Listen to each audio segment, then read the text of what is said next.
어릴 때에 시골에서 자랐습니다. 봄철이 되면 언제나 물이 문제였습니다. 봄에 비가 촉촉히 내리면 그의 농사가 순조롭게 진행될 것 아닙니까? 모내기를 준비하는데 비가 오지 않습니다. 저수지 물도 말라갑니다. 그러면 농부들의 속도 타들어가죠. 이때 사람들은 관정을 팝니다.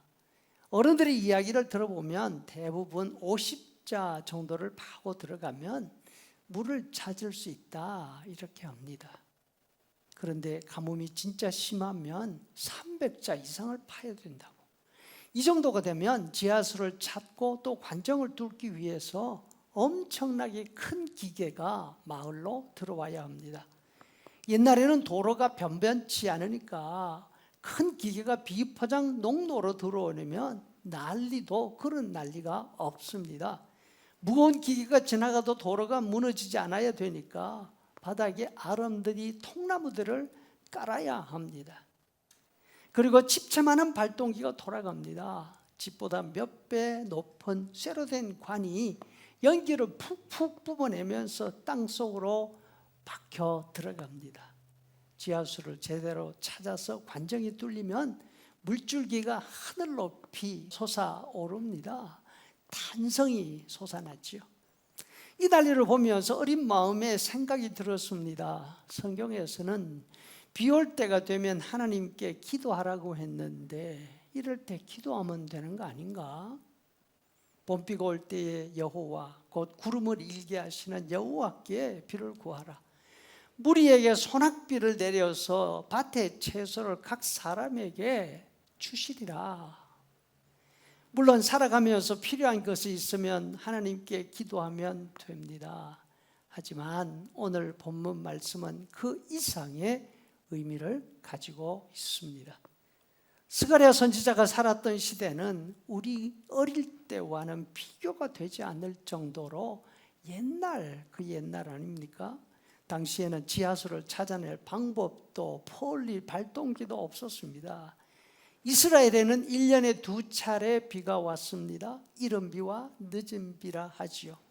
이른 비는 초겨울에 내리는 소낙비 같은 큰 비입니다. 늦은 비는 초봄에 내리는 보슬비입니다. 농사 짓는 데 있어서 어느 비가 더 중요할까요? 당연히 많은 비죠. 1절 말씀은 봄비, 다시 말해서 늦은 비가 올 때에 하나님께 비를 구하라 하십니다. 그러면 하나님이 구름, 천둥, 번개를 일으키시는 분이기 때문에 봄비뿐 아니라 소낙비처럼 쏟아지는 가을비, 이른비까지 주실 것이라 약속하고 있습니다. 다시 말해서 하나님은 작은 것을 구하면 큰 것까지 덤으로 주시는 분이라는 것이죠. 필요한 것 하나를 위해서 기도하면 그것만 주시는 것이 아니라 우리의 필요를 다 알고 계신 하나님께서 다른 거, 더 큰 것까지 채워주신다는 것입니다. 사실 과학의 시대라고 말하는 지금은 물이 필요하면 땅에서 지하수를 찾아 퍼올릴 수 있습니다. 그럼에도 불구하고 사람의 힘으로 진종일 퍼올리는 물의 양이 하늘에서 쏟아지는 소낙비에 비하면 아무것도 아닙니다.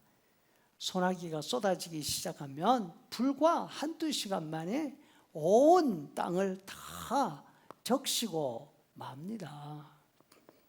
하나님이 번개와 비를 주장하시는 분이시라는 말씀은 하나님께서 온 세상에서 일어나는 모든 일을 다 주장하고 있으신 분이라는 의미입니다.